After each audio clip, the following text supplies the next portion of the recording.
Namaste, all my dear students. Myself, Dr. Hemant Vyas, Associate Professor and Head of Department of Surgery, Faculty of Homeopathic Science, Jyoti Vidyapeeth Women's University, Jaipur. In today's session, we are going to discuss about acute suppurative otitis media.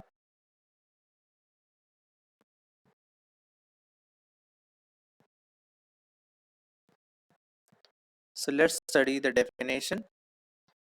Acute suppurative otitis media is defined as suppurative infection involving the mucosa of middle ear cleft.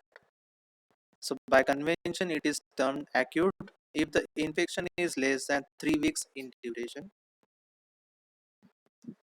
So this is the middle ear cleft, which includes eustachian tube, middle ear cavity, and mastoid bone.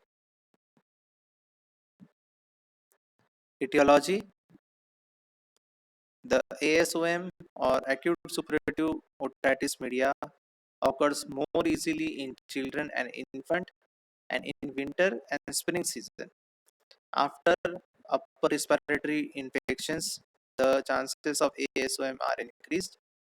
Measles, diphtheria, tonsillitis, chronic infections of sinuses, and nasal allergies are other predisposing factors responsible for acute suppurative otitis media.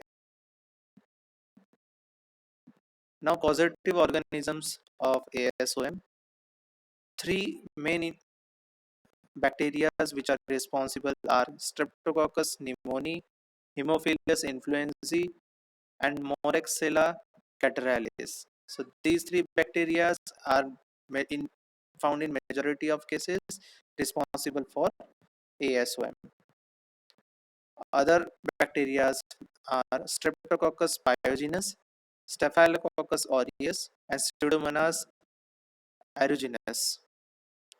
In 18 to 20% cases, there is no growth found. Some viruses like RSV, influenza, rhino, and adenovirus are also responsible for ASOM. Now let's study from where this infection can reach the middle ear cavity. So routes of infection. So basically there are three routes through which the infection can reach the middle ear cavity. First is the eustachian tube route. We know that the ear, the middle ear is connected with nasopharynx through eustachian tube, and through the eustachian tube the infection may go directly to the middle ear cleft. The other route is through external acoustic canal,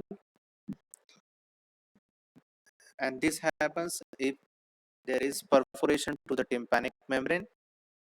Or the third route is blood-borne infection. So infection can directly reach through blood vessels. First route, through eustachian tube. It is most common route. Children are more susceptible to this. Eustachian tube in infant and young children is shorter, wider, and more horizontal and less stiff. So that's why the chances of infection are more in children. Large adenoids can interfere with the opening of the tubes. Immune system is also not fully developed in children.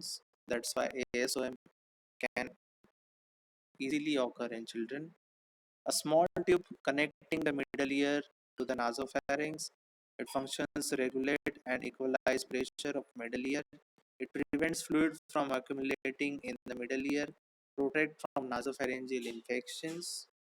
In children, eustachian tube is at an angle of 10 degree, while in adult it is at the angle of 45 degree. So eustachian tube is quite straight, and that's why infection can easily travel in children.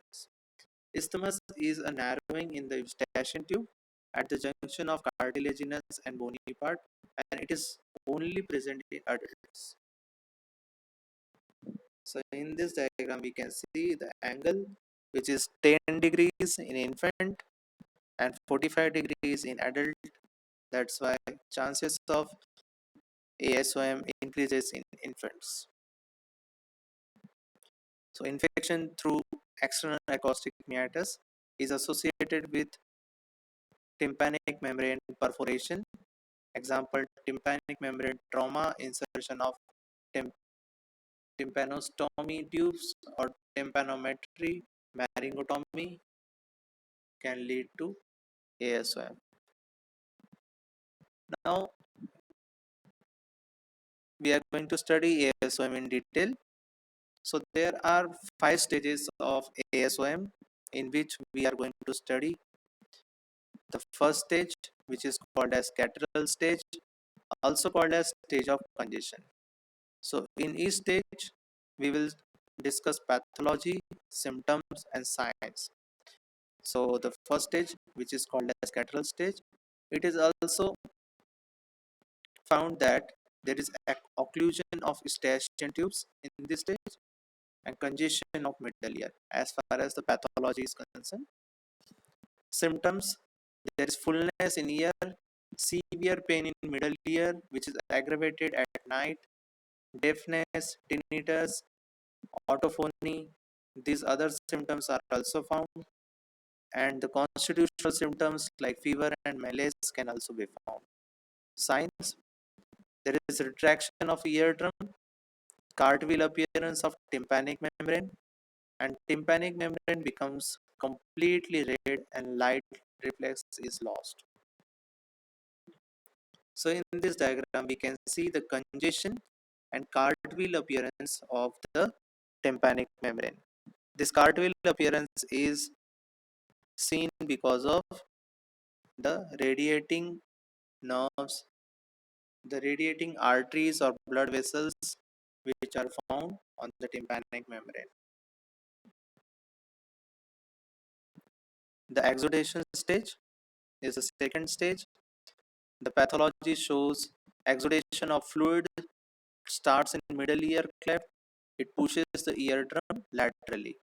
The symptoms, there is increased intensity of all symptoms that were present in the catarrhal stage. The signs bulging of eardrum and it becomes convex. So in this diagram, we can clearly see there is bulging of eardrum and the drum has outwardly become the convex. Third stage is suppuration stage. Pathology, there is exudates which converted into pus. There is stretching of eardrum perforates and pus comes out. Symptoms, decrease in pain and fever after perforation and escape of discharges.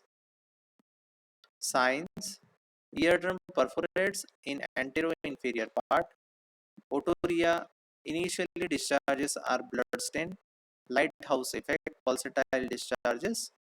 Lighthouse effect is an important effect which we have to study in this chapter. There is pulsatile discharge. That means exudates under pressure comes out synchronized with each arterial dilatation which is caused by heartbeat. The stage of healing. Now the infection clears up. The symptoms like otorrhea continues. Relief in other symptoms is there, and this stage may begin after any above stage, as this is acute suppurative otitis media. So that's why the stage of resolution may start from any stage. The stage of complication begins from the second week. This is there is acute mastoiditis, facial paralysis, labyrinthitis, and petrositis. So these complications can be observed in the ASOM.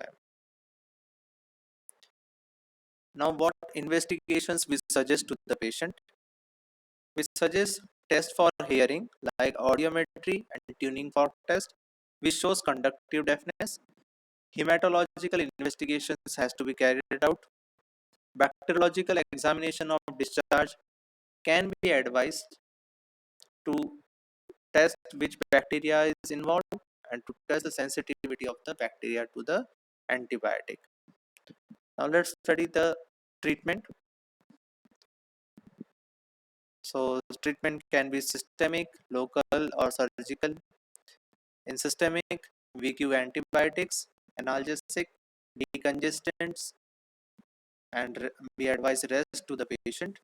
Local examination involve ear drops for decongestion, and last is surgical management, which include laryngotomy. So in this diagram, we can see there is this is the diagram of laryngotomy. Incision is given to the into the tympanic membrane in inferior part. There is placement of a tube with forceps, and this tube remains in place so long as the discharges are completely drained out, and after that the tube is removed from the part so that the tympanic membrane can heal easily. So that's it. Hope you like the presentation. Thank you very much.